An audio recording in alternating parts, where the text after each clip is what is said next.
Digni Tatanarone, Natongaya, Chause ne Line, Yamada Great, Tondoya, Shisene, Nakune, Krene, Nase Goye Shilla, Natong Nase, Sanini, Dona Mu Kaulian, Aludhayakai, Usoji, Aludhayikamai, Doi Miendo ni Aindwin.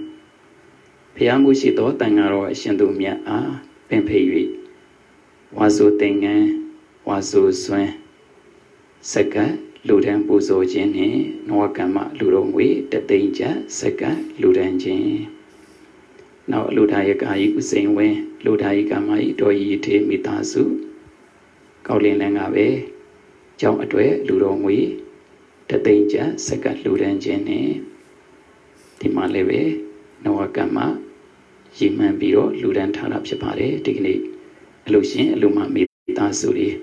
Mimiro Daswandamia. Lower BC at Didirogo, second Ludan Poema, was in at Dudu Jenny, Loyens with the low Ketakana, no more than a diali, Piopia Biva me. Don't that lay see, they are all Mata Taliba. But they are really. Till also in the Wabao Dwavi, don't that lay and sees or Madonda, you know, people no.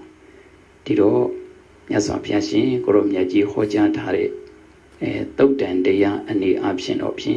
Yasapiashi, Goromyajiga, Maloja, Boda, Dodan, Sura, Takairi, Takamahiri, Dia Navubare. Eri Maloja, Boda, Dodama, Maloja, Boda, Yehango, Yasapiashi, Goromyaji, Hoja Tarali Shire, Era Pale, Swing. Sataro me Maloja Boda Tano Bada Yata Bekuno Tana Obitsa Mana Obitsadi Sataro me Maloja Boda Tano Bada Maloja Boda Cheta Maloja Boda Yehan Sataro me Tano Bada Tana Pichin E Joundo Di Leva Shire Lokaji Tana Pipo ya Dwe, Leva Shire, Tana Pijong, Leva Shire, Eri Leva Riga, Barigo, Pura Lelu, me and Kademi Sataro. Siura Hedua Maloja Boda, Pekuno Tana Obiza Mana Obisedi. Peina Bada Hedua Maloja Boda, Pekuno Tana Obiza Mana Obisedi. Dina Tana Hedua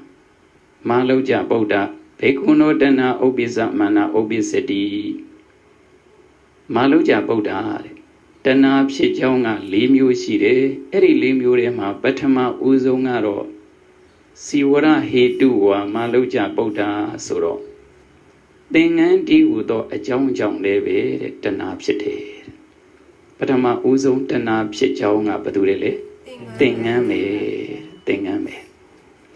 Saro Dangaro Shindumia di Hori Tingan or Done Kama, Saro Dangaro Shindumia di Pisi, Tagaramari Pisi, Ditingalia, La Laida, Suro, Papshidora, Dana Pshidori, Tinga, Dana Pshijome. Everything and go a Jambu Biro, Danari Pshipota de Siura Hedua, Maloja Boda, Nauda Daku. Peina Bada Hedua, Maloja Boda. Peina Bada Hedua, Swan Hudo a Jong Leve, Dana Pshita Swangali Opombi don't sound Biro, Gonglaida, swing era Babshinida. Dana Pshinida Swandi Hudo a Jong Le, Dana Pshita de, Tingandy Hudo a Jong Le, Dana Pshita de, Jondi Hudo a Jong Leve, Dana Pshita de. Jango mi view biro leve Dana Mapshinina Lapshinina. Say a don sound Sadirogo a mi view biro leve, Papshinile, Dana Pshinine, Yasaviaga, a chincho biro tinia, Holaita, Tingan Swan Jong says of biro, Pisiliva, Eri Pisiliva go a mi view biro, Dana Pshita de Taga Ludainla Soro, Mahobabu. Madonda de Bokuri Dwedo, D. Swanny, Thingani, Johnny, Siri, Hatana, Johnny. Area Dina, Dana, Pshibiro, Tanane, Nibiro, Tanane, Mian Piano Budwaja, Metanane, Mian, the Dwaja, Mesu, the Chadwaya Mala, Abe Dwayama. ဒီပစ္စည်းလေးပါးကမသုံးတတ်ရင်အပေရောက်ကြောင်းပဲအဲ့ဒါမလုကြဗုဒ္ဓသုတ်တံမှာမြတ်စွာဘုရားဟောကြားထားတာပေါ့အဲ့တော့မြတ်စွာဘုရားရှင်ကိုရောမြတ်ကြီးကဒီသုတ်တံမှာအဲ့ဒီလိုဟောကြားထားသလို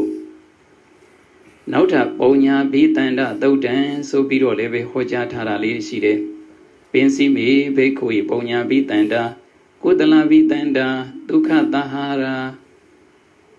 သောဝေခိကာဒုက္ခဝိပါကတက္ကတံဝတ္တနိကာအိဋ္ဌာယကန္ဓာယမနာပါယဟိတာယဒုက္ခယတံဝတ္တတိတံဝတ္တန္တိဒါဘာပြောတယ်လေလို့မေးရင်ပင်စီမေဘိက္ခဝေပုံညာဘိတန္တာပုံညာဘိတန္တာကောင်းမှုအထုကြီးလည်းဖြစ်ပါပေကုန်၏ကုသလဘိတန္တာကုသိုလ်အရင်လည်းပဲဖြစ်ပါပေကုန်၏အဲ့ဒီကောင်းမှုအထုကုသိုလ်အရင်ဆိုတာကဘာကိုပြောတယ်လဲဆိုရင်ဣမေပင်စဤ၅ပါးတို့ပဲဒီနေရာမှာတော့မြတ်စွာဘုရားက၅ပါးကိုအကြောင်းပြုဟောတယ်အဲ့တော့ဒီ၅ပါးကတော့ပုံညာဘိတန္တာကောင်းမှုအထုလည်းဖြစ်တယ်ကုသလဘိတန္တာကုသိုလ်အရင်လည်းဖြစ်တယ်ဒုက္ခသဟာရချမ်းသာတွေကိုလည်းပဲဆောင်တတ်တယ်သောဝေခိကာကောင်းသောအာယုန်တွေကိုလည်းပဲပေးတတ်တယ်ဒုက္ခဝိပါကချမ်းသာကျိုးကိုလည်းပဲပေးတတ်တယ်အိဋ္ဌာယအလိုရှိစရာတွေလည်းဖြစ်တယ်ကန္ဓာယနှစ်သက်စရာတွေလည်းဖြစ်တယ်မနာပါယမျက်နှိုးစရာတွေလည်းဖြစ်တယ်အဲ့ဒီ၅မျိုးကဘာတွေလဲဆိုရင်စောစောကပြောတဲ့သင်္ကန်းရဲ့ဆွမ်းရဲ့ကြောင်းရဲ့စီးရဲ့တဲ့အိယာနေယအသုံးဆောင်ဆိုပြီးတော့အသုံးဆောင်တစ်ခုထပ်ထည့်တော့အလုံး၅မျိုးဖြစ်သွားတာစောစောတုန်းကတော့၄မျိုးနဲ့ဟောတယ်အခုကတော့၅မျိုးနဲ့ဟောတယ်အဲ့တော့နှစ်ခုလုံးချိန်ကြည့်လိုက်တဲ့အခါကျတော့ပစ္စည်း၄ပါးကတော့နှစ်ခုလုံးမှာမပါဘူးလားပါပါတယ်ဗျာအဲ့တော့ပစ္စည်း၄ပါးမှာတဲ့ပထမဦးဆုံးသင်္ကန်းဒီဟူသောအကြောင်းသင်္ကန်းကိုအကြောင်းပြုပြီးတော့လည်းပဲအဲ့ဒီသင်္ကန်းဟာပုံညာဘိတန္တာကောင်းမှုအထုကြီးလည်းဖြစ်တယ်ကုသလဘိတန္တာကုသိုလ်အရင်ကြီးလည်းဖြစ်တယ်ဒုက္ခသဟာရချမ်းသာကိုလည်းပဲဆောင်တတ်ပါပေတယ်သောဝေခိကာကောင်းသောအာယုန်ကိုလည်းပဲပေးတတ်ပါပေတယ်ဒုက္ခဝိပါကချမ်းသာကျိုးကိုလည်းပဲပေးတတ်ပါပေတယ်သင်္ကန်းဒီဟူသောအကြောင်းသင်္ကန်းကိုအကြောင်းပြုပြီးတော့တဲ့အဲ့ဒီသင်္ကန်းဟာကောင်းမှုအထုကုသိုလ်အရင်ကြီးပဲတဲ့ဘယ်လိုကောင်းမှုအထုကုသိုလ်အရင်ကြီးပဲလဲဆိုတော့ဒီကနေ့အလှဒါယကာကြီးဦးစိုးကြီးအလှဒါယကာမကြီးတော်ဤမြင့်တို့မိသားစုတွေကဝါဆိုသင်္ကန်းนี่စက္ကလူရန်နေအဲ့ဒီဝါဆိုသင်္ကန်းကလေးကိုဦးစင်းကဝတ်ဆင်ပြီးတော့ပရိယတ္တိအလုပ်တွေကိုကြိုးစားအားထုတ်မယ်ဆိုရင်အဲ့ဒီပရိယတ္တိသာသနာတော်မြတ်ကြီးအတွက်ပါတဲ့ဝါဆိုသင်္ကန်းကထောက်ပံ့ရမရောက်ဘူးလားရောက်ပါတယ်ဗျာအဲ့ဒီဝါဆိုသင်္ကန်းကလေးကိုဝတ်ဆင်ပြီးတော့ဦးစင်းကပฏิပတ်တိအလုပ်တွေမြန်ကြိုးစားအားထုတ်မယ်ဆိုရင်ပฏิပတ်တိသာသနာတော်အတွက်လည်းထောက်ပံ့နေမရဘူးလားရောက်ပါတယ်ဗျာအဲ့ဒီဝါဆိုသင်္ကန်းလေးကိုဝတ်ဆင်ပြီးတော့ပရိဟိတအလုပ်တွေကိုလုပ်မယ်ဆိုရင်တဲ့ဝါဆိုသင်္ကန်းဟာပရိဟိတအတွက်လည်းပဲထောက်ပံ့ရရောက်တယ်ဝါဆိုသင်္ကန်းကလေးကိုဝတ်ဆင်ပြီးတော့တရားအလုပ်တွေအားထုတ်လို့မဲ့ချမ်းသာဖို့ချမ်းသာနိဗ္ဗာန်ချမ်းသာမြန်ရောက်သွားမယ်ဆိုရင်ဒီဝါဆိုသင်္ကန်းရဲ့အကျိုးတရားဟာတန်ဖိုးဖြတ်လို့မရနိုင်တော့ဘူးတဲ့ဒီသင်္ကန်းကလေးကိုဝတ်ယုံသုံးဆောင်ပြီးတော့သာသနာပြုကုသိုလ်တွေဆောင်ရွက်မယ်ဆိုရင်သာသနာပြုကုသိုလ်တွေအများကြီးဆောင်ရွက်တဲ့အတွက်ကြောင့်တဲ့ဒီသင်္ကန်းကိုအမိပြုပြီးတော့ကုသိုလ်တွေအများကြီးမရနိုင်ဘူးလားရနိုင်ပါတယ်အဲ့ဒါဆိုရင်ဒီဝါဆိုသင်္ကန်းလှူဒန်းတဲ့ကုသိုလ်ဟာတန်ဖိုးဖြတ်လို့မရဘူးတဲ့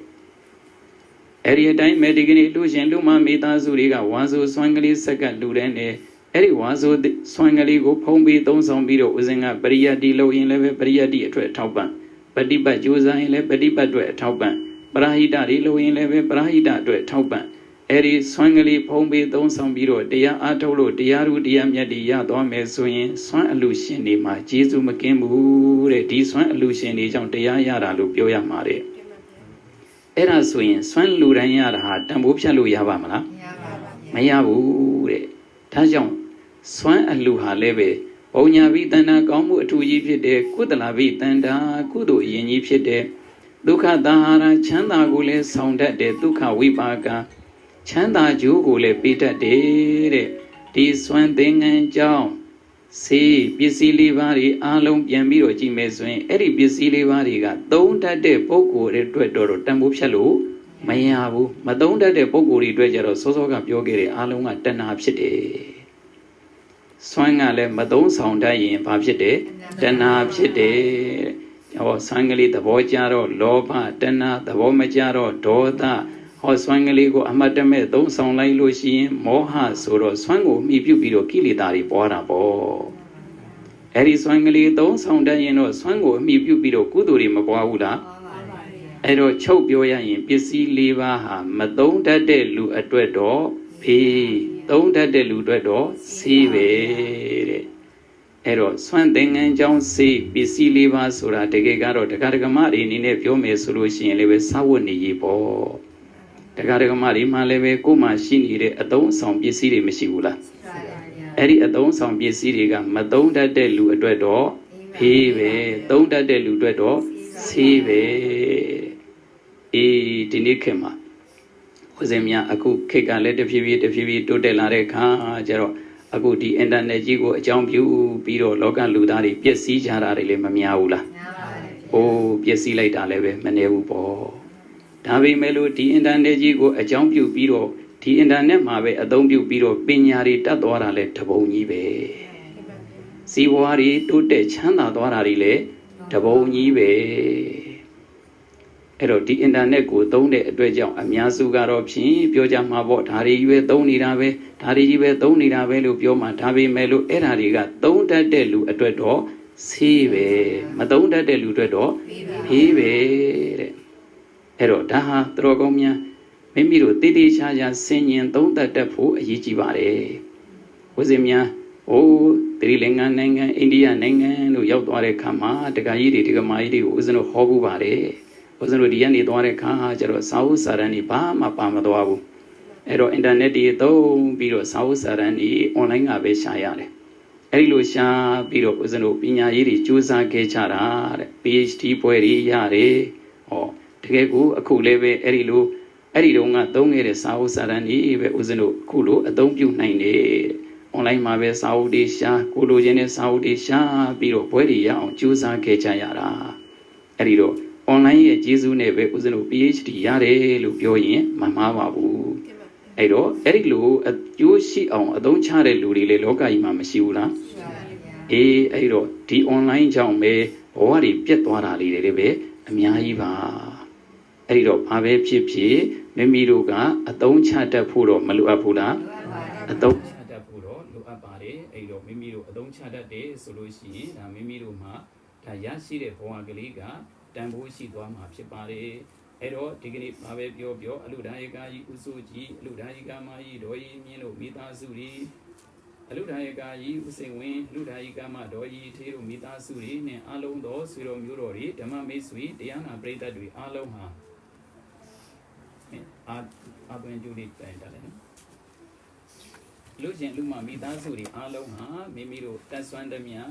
ဝါစုသင်္ကန်းဒီဝါစုစွမ်းဒီစက်ကလှူဒန်းပူဇော်ကြတယ်အဲ့ဒီလိုစက်ကလှူဒန်းပူဇော်တဲ့အခါမှာတဲ့ဒီဝါစုသင်္ကန်းဒီ